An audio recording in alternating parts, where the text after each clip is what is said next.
tous les juifs reconnaissent que la bénédiction faite à Ishmaël, c'est l'islam. Ça s'est accompli par l'islam. Ça, tout le monde le reconnaît. Celui qui le reconnaît pas, et je sais pas, il est Kofer Batora, j'en sais rien, mais il a un problème. Parce que c'est unanime. Enfin, presque unanime peut-être, mais...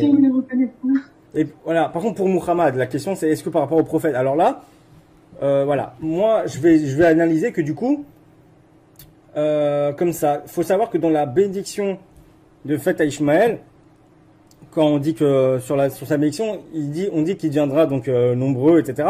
En hébreu, c'est marqué Bimon Meod. Bimon Meod, ça a la valeur numérique de Muhammad, même Chet, même Dalet.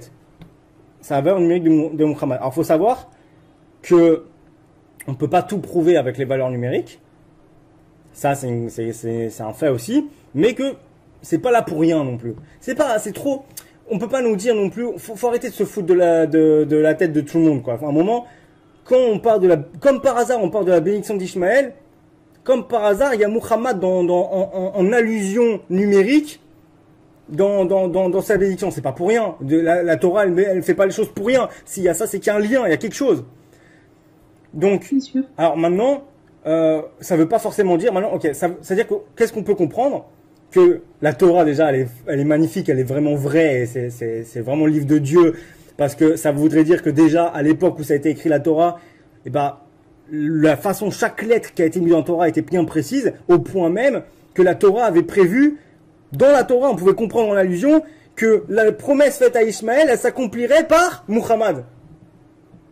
Donc non.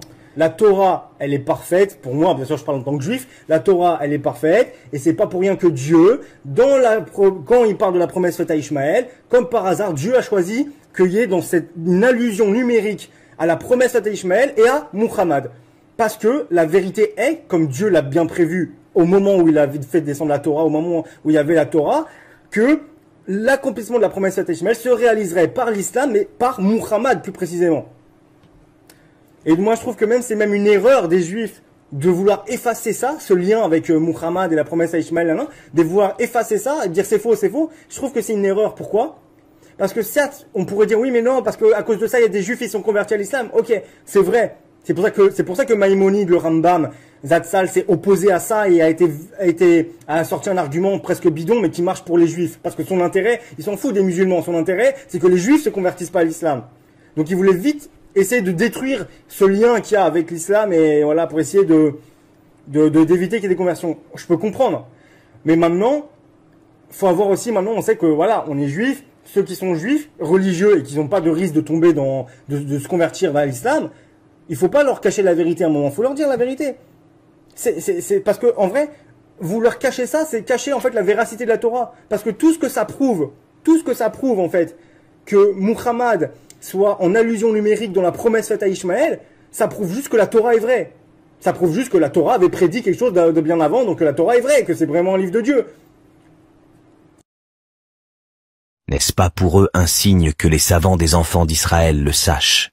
Or une partie d'entre eux cache la vérité alors qu'ils la savent. Ils n'apprécient pas Dieu comme ils le méritent quand ils disent « Allah n'a rien fait descendre ».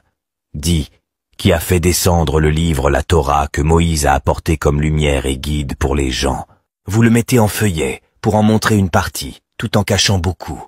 Vous avez été instruits de ce que vous ne saviez pas, ni vous ni vos ancêtres. Dis, c'est Allah, et puis, laisse-les s'amuser dans leur égarement.